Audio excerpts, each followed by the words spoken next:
kan dengan khusyuk, dengan fokus materi kuliah duha dengan tema adab masjid yang insyaallah akan disampaikan oleh Al-Mukarram Al-Ustaz Muhammad Hakim Nazili. Kepada Ustaz fa'alaihi falyatafaddal mashkurah. Shallu 'alan Nabi Muhammad. Bismillahirrahmanirrahim warahmatullahi taala wabarakatuh. Alhamdulillah rabbil alamin wa bihi nasta'in ala umuri dunya waddin wa sallallahu wasallam ala sayyidina Muhammadin khatimin nabiyyin sallallahu alaihi wa alihi wa sahbihi ajma'in. Subhanaka la ilma lana illa ma 'allamtana innaka antal alimul hakim wa la hawla wa la quwwata illa billahil aliyyil azim. Amma ba'd. Alhamdulillah, ma'asyiral ikhwah hafidhakumullah ta'ala wa ra'akum jami'ah.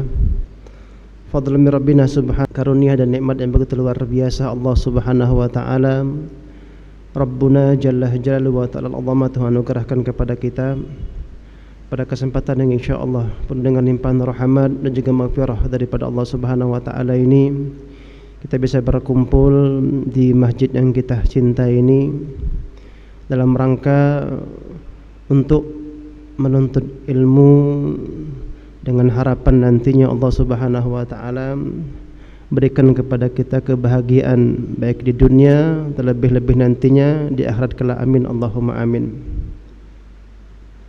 Ma'asyiral ikhwah hafizakumullah ta'ala wa ra'akum jami'an. Pada kesempatan kali ini kami akan menyampaikan sedikit perihal berkaitan mengenai adabul masjid. Ya. Kita ketahui bersama bahwasannya masjid yang ada di muka bumi ini merupakan salah satu tempat yang paling istimewa dan luar biasa di sisi Allah Subhanahu wa ta'ala. Tempat yang di dalamnya kita sebagai hamba Allah Subhanahu wa ta'ala bisa mendekatkan diri kepada Allah Subhanahu wa ta'ala, beribadah kepada Allah Subhanahu wa ta'ala. Makanya dikatakan Nabi SAW, sebaik-baiknya tempat di muka bumi ini adalah al-masajid, masjid. Dan seburuk-buruknya tempat di muka bumi ini adalah al-aswaq, yakni pasar. Makanya Allah Subhanahu wa ta'ala istimewakan daripada golongan hamba-hambanya yang hati mereka terikat, terpaut dengan masjid. Arti terikat dan terpaut di masjid ini, ma'asyiral ikhwah sekalian, keinginannya untuk selalu berada di masjid, beribadah kepada Allah Subhanahu wa ta'ala. Bukan berada di masjid untuk istirahat, apalagi untuk tidur-tiduran. Ya. Ini golongan hamba-hamba Allah Subhanahu wa ta'ala yang demikian, yang qulubuhum muta'alliqah bil masajid, hati-hati mereka terpaut, terikat dengan masjid. Ini dispesialkan, dikhususkan oleh Allah Subhanahu wa ta'ala daripada golongan hamba-hambanya yang lain, ya. Sampai-sampai di dalam satu hadis yang cukup panjang dinyatakan Nabi SAW di antara salah satu daripada 7 golongan yang mendapatkan naungan yang begitu luar biasa dalam riwayat payungnya Allah Subhanahu wa ta'ala, yang mana pada saat itu tidak ada naungan, tidak ada payung kecuali naungan dan payungnya Allah Subhanahu wa ta'ala. Dinyatakan di dalam hadis itu hadis Yaumul Mahsyar, ya. Pernah dengar ada ya hadis Yaumul Mahsyar? Yang mana pada waktu itu seluruh umat manusia mulai dari Abuna Adam sampai yang nantinya terakhir kali meninggal itu dikumpulkan jadi satu oleh Allah Subhanahu wa ta'ala di padang mahsyar dalam keadaan tidak berbusana sedikit pun, dan pada waktu itu matahari di atas kepala kita hanya sejengkal. Hanya satu jengkal sejengkal ini mungkin berapa? 20 cm, 15 sampai 20 cm. Bayangkan Yang sekarang matahari wallahu alam berapa juta kilometer dengan bumi. Jarak matahari. Kita luar biasa kepanasannya. Dan rata-rata pasti di rumah kita ada kipas angin, betul? Dan tidak sedikit tiap ruangan, baik itu kamar, ruangan tamu, ruangan keluarga, bahkan di kamar mandi ada AC.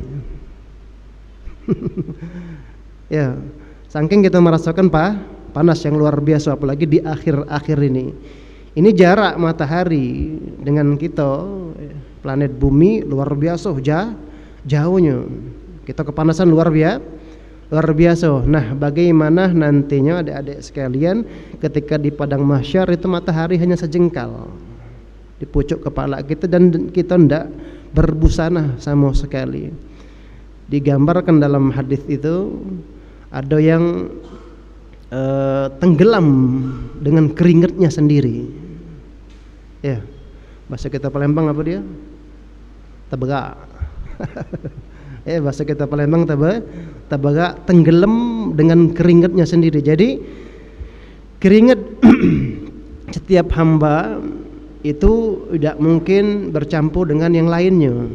Jadi keringat masing-masing. Yang mana kadar keringat ini ada yang nyatakan sampai mata kaki, ada yang sampai lutut, ada yang sampai pinggang, ada yang sampai bau, bahkan ada yang sampai tenggelam dengan keringatnya sendiri.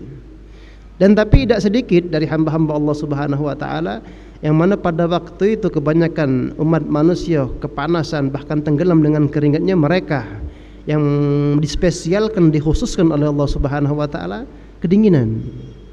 Kedinginan di sini merasakan adem dan sejuk, padahal matahari luar biasa sejengkal di atas kepala.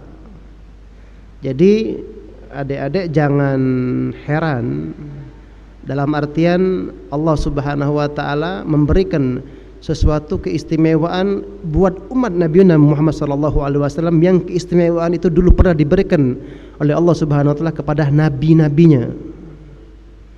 Kita mengetahui bahwasanya nabi yang tidak mempan dibakar oleh api itu Nabi Allah Ibrahim alaihi salatu wasallam. Ketika dikabarkan oleh Raja Namrud, ya, api tersebut bukannya Nabi Allah Ibrahim terbakar hangus dengan kobaran api tersebut, malahan Nabi Allah Ibrahim mendapatkan kenikmatan. Apa kata Allah Subhanahu wa taala berfirman, berkata dengan api yang berkobar tersebut, ya naru kuni bardan wa salaman ala Ibrahim,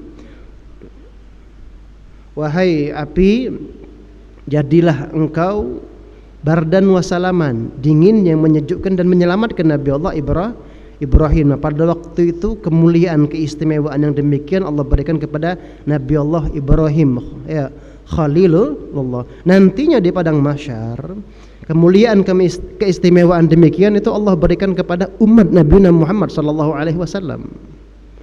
Nah, di sini satu kebanggaan kita sebagai umat Nabi Muhammad sallallahu alaihi wasallam. Jadi pemberian istimewa Allah berikan kepada anbiya Bani Israel, nabi-nabi terdahulu, itu diberikan juga nantinya oleh Allah Subhanahu wa taala kepada kita. Jadi pada waktu di padang mahsyar itu yang kebanyakan umat mereka kepada Allah Subhanahu wa taala. Makanya sebagaimana kita sampaikan di awal tadi, masjid merupakan tempat yang paling istimewa di muka buminya Allah Subhanahu wa taala. Dikarenakan dia istimewa, ketika kita beribadah, nilai pahala ataupun kualitas ibadah itu nantinya dilipatkan oleh Allah Subhanahu wa taala pahalanya dibanding dengan tempat-tempat yang lain seperti rumah kita atau tempat umum dan sebagainya. Nah, oleh karena itu adik-adik sekalian, masjid itu mempunyai hak, yang mana haknya adalah kewajiban bagi diri kita untuk menunaikannya. Jangan sampai, ya, kita diharamkan oleh Allah Subhanahu wa taala untuk mendapatkan kemuliaan daripada masjidnya Allah dikarenakan kita tidak pintar, tidak pandai menunaikan haknya masjid, yang itu merupakan kewajiban kita pada waktu kita berada di dalam masjid. Ya. Istilah masjid, ya, ada istilah khusus, ada istilah umum. Ya. Adik-adik sekalian, yang namanya masjid itu cak mano? Yang namanya masjid, bangunan yang di atas tanah ya dibangun bangunan seperti masjid kita sekarang ini ya. Ini yang diistilahkan dengan masjid dalam koridor khusus ya. Tapi kalau yang namanya masjid itu ditinjau dari segi lughah bahasa Arab, masjidun artinya tempat sujud. Ajar sorob ya. Sajadah yasjudu ya, sujudan, wa masjidan fahuwa sajidun wa jaga masjudun. Nah, terus sampai masjidun, tempat sujud. Ya. Dina masjid itu artinya tempat sujud. Jadi dimanapun ya kita selama berada di bigaul ard, di tanah buminya Allah Subhanahu wa taala, dan tempat itu kita jadikan tempat sujud dalam artian ibadah kita kepada Allah Subhanahu wa taala, namanya masjid. Walaupun tidak berada di satu bangunan khusus. Ya. Walaupun tidak berada di satu bangunan khusus, itu namanya masjid, tapi umum sifatnya. Makanya salah satu daripada 5 khususiyah yang Allah Subhanahu wa taala berikan kepada Nabi, kata Nabi Muhammad, yang tidak diberikan kepada nabi-nabi sebelum Nabi Muhammad, apa dia? Waju'ilad liyal ardu masjidan wa tahuran. Kata Nabi sallallahu alaihi wasallam, dijadikan al-ard, bumi itu sebagai masjidan. Dalam arti kata dimanapun bagian daripada bumi, jikalau kita ingin sujud di situ, itu masjid. Wa tahuran, dan suci. Makanya hukum tanah itu apa? Hukum tanah apa? Suci. Kan kalau adik-adik pernah belajar fikih, salah satu syarat untuk sucinya jikalau kita terkena najis mughalladha dengan membasuh 7 kali basuhan pakai air, salah satunya harus dengan tanah. Bahwasanya tanah itu suci, sehingga dijadikan alat bersuci untuk menghilangkan najis mughalladha, najis berat lagi. Ya. Pernah ada yang tahu kenapa harus pakai tanah? Padahal sekarang ini kalau secara logika tanah itu ngotorin. Ya. Kenapa nak pakai deterjen yang paling mahal? Sekali kucek-kucek langsung bersih. Kenapa tidak pakai deterjen atau lain sebagainya? Yang paling mahal, yang paling bagus kualitasnya, yang katanya inilah itulah. Padahal syariat mengharuskan, mewajibkan harus pakai tanah. Kira-kira apalah hikmahnya? Ingat, kalau secara logika mengotori, betul atau tidak? Mengotori. Ya, mengotori. Tapi kata para ulama harus pakai tanah. Ada yang tahu jawabannya? Hah? Tidak ada yang tahu. Fikih kita sampai mana belajarnya? Siapa yang ngajar fikih? Bab jenazah. Lah jauh berarti. Lah siap-siap galau nak jadi jenazah caknya ini. Hah? Apa hikmah harus pakai tanah? Satu, ubudiyah. Dalam artian memang kalau ketika kita membersihkan najis mughalladha, salah satu daripada 7 basuhan pakai tanah, itu ada nilai ibadah.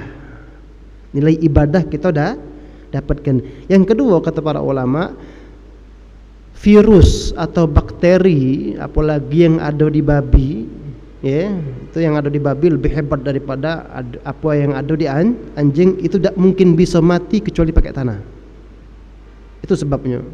Makanya nak semahal, sehebat deterjen kita gunakan, tidak bakal bisa membunuh bakteri itu atau virus yang ada di anjing dan babi. Makanya syariat kita mewajibkan harus pakai tanah. Makanya dari sini kemuliaan yang diberikan oleh Allah Subhanahu wa taala kepada Nabi Muhammad bisa dijadikan masjid. Dimanapun kita sujud di tanahnya Allah, masjid. Wa ju'ilal liyal ardu masjidan wa tahuran, dan hukumnya suci. Nah, ini dalam bentuk koridor umum. Masjid umum artinya apa dia? Ketika kita sujud di mana tempat selagi itu di muka buminya Allah, namanya masjid. Tapi kalau koridor secara khusus sebagaimana yang dipahami tadi, bahwasanya yang namanya masjid itu sebidang tanah yang di atasnya dibangun bangunan sebagaimana yang kita pahami, yang kita jenguk selama ini. Nah, itu masjid dalam koridor pemahaman yang khusus. Nah, masjid yang inilah, ya, masjid yang seperti inilah yang di atasnya ada bangunan yang mempunyai hak untuk kita tunaikan sebagai kewajiban kita ketika kita berada di dalamnya. Dikarenakan dia dibangun, ya, dikarenakan dibangun tempat khusus di atas tanah atau buminya Allah Subhanahu wa taala. Nah, nisbah masjid itu adik-adik sekalian di dalam kitab Allahumma shalli ala Muhammad Taisirul Khallaq, ya, itu muallif kitab nyampaikan salah satu hadis Nabi sallallahu alaihi wasallam. Ini hadis qudsi, ya. Allah berfirman, "Inna buyuti fi ardi al-masajid." Sesungguhnya rumah-rumah aku di bumi, kata Allah, adalah masjid-masjid. Jadi di bumi itu ada rumahnya Allah. Ya. Apa rumahnya Allah? Al-masajid, masjid. Nah, ini yang kita pahami dari penggalan pertama hadis kursi tersebut. Inna buyuti fil ardi al-masajid. Jadi Allah punya rumah di masjid. Ya. Tapi jangan digambarkan kaki Allah keluar masuk di situ, ya. Kemudian kaki berteduh di situ, enggak. Bukan itu yang dimaksud, ya. Jangan kita gambarkan dengan gambaran logika pemahaman zahir kita. Wa inna ammaraha zuwaraha, ya. Dan wa inna zuwaruha ammaraha, dan yang menziarahi, datang berkunjung bersilaturahim ke rumahku, kata Allah Subhanahu wa taala, ammaraha, merekalah orang-orang yang memakmurkan masjid. Seperti sekarang ini kita datang untuk menuntut ilmu yang nantinya salat zuhur berjamaah, atau di tiap-tiap kali salat kita datang ke masjid. Nah, kita berkunjung berziarah ke rumah Allah Subhanahu wa taala, ini sudah termasuk golongan orang yang memakmurkan masjid. Dalam Al-Qur'an, ya, sebagaimana sering kita dengar ayatnya, termasuk daripada ibadatul qulub. Ya, memakmurkan masjid itu untuk syiar yang luar biasa yang bisa menambahkan kualitas hati kita untuk dekat kepada Allah Subhanahu wa taala.